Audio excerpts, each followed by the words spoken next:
इससे पहले सिर्फ यूरोपियन स्पेस एजेंसी और अमेरिका के हिस्से में आई थी। ना रशिया वहां तक पहुंच सका, ना चाइना जहां तक पहुंच सका वहां तक इंडिया ने उड़ान भर ली है। बस ये हमारी बदकिस्मती है कि इतने ही साल उनकी भी आज़ादी को भी हो गए, जितने साल हमारी आज़ादी को हो गए हैं, तो इन 76-77 सालों में वो कहां से कहां पहुंच गए हैं वाजे नजर आता है। अगर वैसे ही एक मरतबा सबको इकट्ठा करके वैसे ही मार दें यहाँ पे, जो बुरा हाल इधर कर दिया हुआ है, तो यहाँ पर कोई हालात नहीं सुधरने। तो ये मानना पड़ेगा कि नरेंद्र मोदी को जो मौका मिला उन्होंने भारत की तकदीर बदल दी। मैं नहीं बात करता, मुझे वो हमारा दुश्मन मुल्क है, मैं उनके फेवर में बात नहीं कर सकता।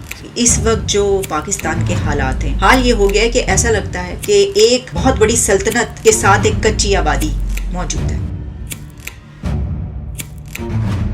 अगर नेबर की बात करें, मिशन मून और अब मिशन सन, क्या कहते हैं एशिया में पहला ऐसा कंट्री होने वाला है जो ये मिशन लॉन्च करने जा रहा है। क्या कहते हैं, पहले तो ये बताएं, आपको लगता है कि वो कामयाब होंगे? वो कामयाब होंगे सर, वो अपने मुल्क के साथ सिंसियर हैं, वो कामयाब हो जाएंगे। हमारे मुल्क में जो अच्छा काम करना चाहता है उसको वैसे ही खत्म कर देते हैं। इंडिया का पहला सन मिशन आदित्य L1 का सक्सेसफुल लॉन्च हो गया। आज की तारीख इतिहास में लिखी गई है। इंडिया ने एक और बहुत बड़ी कामयाबी हासिल कर ली है, एक ऐसी कामयाबी जो अभी तक इससे पहले सिर्फ यूरोपियन स्पेस एजेंसी और अमेरिका के हिस्से में आई थी। ना रशिया वहां तक पहुंच सका, ना चाइना जहां तक पहुंच सका वहां तक इंडिया ने उड़ान भर ली है। इंडिया का सोलर मिशन आदित्य L1 आज कामयाबी के साथ लॉन्च कर दिया गया। सैल्यूट हमारी तरफ से, मेरी तरफ से ये सैल्यूट, मेरी तरफ से ये सलाम है इंडिया के साइंसदानों को, इसरो के साइंटिस्टों को, इसरो की उन खवातीन साइंसदानों को जो हमें पहली लाइन में खड़ी हुई नजर आती हैं और काम करती हुई दिखाई देती हैं। पाकिस्तान में हड़ताल हो रही होगी, पूरा पाकिस्तान बिजली के बिलों की वजह से रो रहा होगा, और बिल्कुल साथ अगर नेबर कंट्री की बात करें, थोड़ा सा हम देखते हैं कंपैरिजन, उन्होंने 76 साल में क्या किया, हमने क्या किया। वहाँ पे हम देखें वो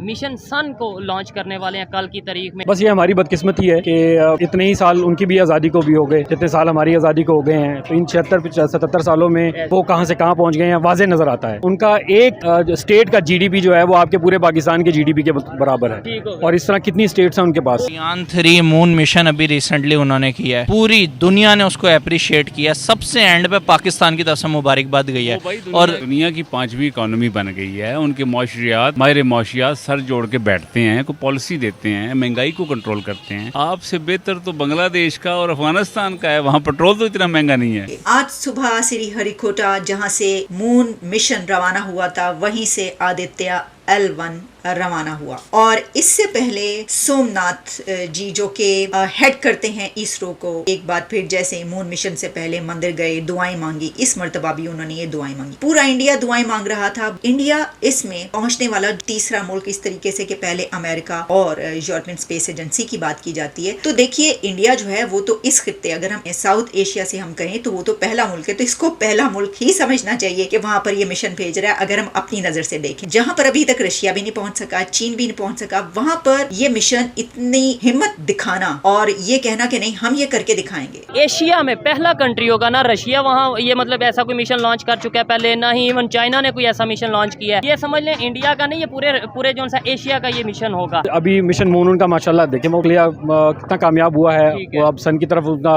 जाहिर है वो एक स्टेप हो गया, अब नेक्स्ट स्टेप है उनका। अब इंडिया ने यूनिवर्स को फतह करना शुरू कर दिया। वो कहते हैं ना कि वो आया, उसने देखा और फतह कर लिया। अब भारत ने ये ठान ली है कि अब इस यूनिवर्स को फतह करना है। तो देखिए पहले साउथ पोल पर पहुंचे वो, और उसके बाद अब वो सूरज पर पहुंच गए हैं। तो ये देखने के लिए कि जो इनिशियल लाइफ थी हमारी, उस वक्त क्या सिचुएशन थी और उसके ऊपर जो है क्या असरात हुए, इनिशियल लाइफ डेवलपमेंट जानने के बाद बहुत से सीक्रेट्स रिवील होंगे। तो इसीलिए ये कहा जा रहा है कि इंडिया का मिशन आदित्य दुनिया के बड़े राज सामने लाने के लिए गया है वहां पर। तो जब यूनिवर्स के सीक्रेट्स आप रिवील कर पाएंगे, जान पाएंगे, तो जाहिर कि आप यूनिवर्स को फतह कर रहे हैं और फतह कर चुके हैं। बल्कि कैसा लगता है जब आप अपनी पड़ोसी कंट्री को सुपर पावर की दौड़ में देखते हैं, जब आप देखते हैं 26 कंट्रीज उसकी करेंसी के साथ ट्रेड कर रहे हैं। उनके कोई मसाइल इतने तो नहीं है जो हमारे हैं। 1 अरब 40 करोड़ के मसाइल नहीं है, लेकिन 22 करोड़ के मसाइल ज्यादा हैं। कभी आमरीयत नहीं आई वहाँ, कभी फौज ने रात को डाके में आके आपके पार्लियामान पे कब्जा नहीं किया। तो ये मानना पड़ेगा कि नरेंद्र मोदी को जो मौका मिला उन्होंने भारत की तकदीर बदल दी। मैं नहीं बात करता, मुझे वो हमारा दुश्मन मुल्क है, मैं उनके फेवर फेवर में बात नहीं कर सकता। उधर वैसे ही एक मरतबा सबको इकट्ठा करके वैसे ही मार दें यहाँ पे, जो बुरा हाल इधर कर दिया हुआ है। तो यहाँ पर कोई हालात नहीं सुधरने। खुदकुशियां तो आपने बोला कि वो मार दें। बेवकूफ लोग हैं, वो अहमकों की जन्नत में रहते हैं, जो रोजाना रात को सोते हैं, सुबह उठते हैं, कहते हैं आज शायद कोई बेहतरी हो जाए। ऐसे बहन कोई बेहतरी नहीं होना। कि पाकिस्तान को अपनी डायरेक्शन चेंज करना होगी, हर सूरत चेंज करना होगी। इस वक्त जो पाकिस्तान के हालात हैं, हाल ये हो गया है कि ऐसा लगता है कि एक बहुत बड़ी सल्तनत के साथ एक कच्ची आबादी मौजूद है। क्या आपको ऐसा नहीं लगता कि एक मुल्क जो है उसके यूथ पूरी दुनिया पर रूल कर रही है? एक मुल्क के नौजवान की साइंस और टेक्नोलॉजी में तरक्की का आलम देखिए, वो स्पेस पर पहुंच रहे हैं, वो वहां पर अपने मिशन भेज रहे हैं। दुनिया की जो तरक्की याफ्ता कौमें हैं उनके साथ अब वो रेस में दौड़ रहे हैं, सिर्फ शामिल नहीं है, दौड़ रहे हैं, उनको पीछे छोड़ने के लिए दौड़ रहे हैं। और वहीं पर एक ऐसी बस्ती मौजूद है साथ ही कि जिससे अपना मुल्क ही नहीं संभाला जा रहा। मैं तो यही कहता हूँ कि इंग्लैंड को वापस कर दें, पाकिस्तान उनको दे दें वापस, हमसे चल नहीं रहा। हम 50 इंडिया भी हमारे साथ था ना, इंडिया भी हमारे साथ था ना, ये उनको वापस दे दें, ऐसे ही है, वो चला लेंगे, इंडिया को दे दें। वो कहते हैं हम नहीं लेंगे, वो कहते हैं भाई हमने बड़ी मुश्किल से स्टेबिलिटी की वो सही कह रहे हैं ना, उन्होंने इनको गरीबों को लेकर करना क्या है? हर बंदा तो यहाँ पे मांगने वाला है। मुस्तकबिल अच्छा बनाने के लिए, पाकिस्तान के नौजवानों का मुस्तकबिल ब्राइट करने के लिए आपको तस्वीर को ब्राइट करना होगा। आपको अपने नौजवानों का फ्यूचर ब्राइट करने के लिए एक ब्राइट कंट्री आपके साथ मौजूद है, उसकी तरफ देखना होगा, उससे मदद लेनी पड़ेगी, उससे साइंस और टेक्नोलॉजी की तालीम हासिल करनी पड़ेगी, ताल्लुकात बेहतर करने पड़ेंगे, तिजारत शुरू करनी पड़ेगी। सबसे बड़ी बात ये कि आपको आगे बढ़ना होगा।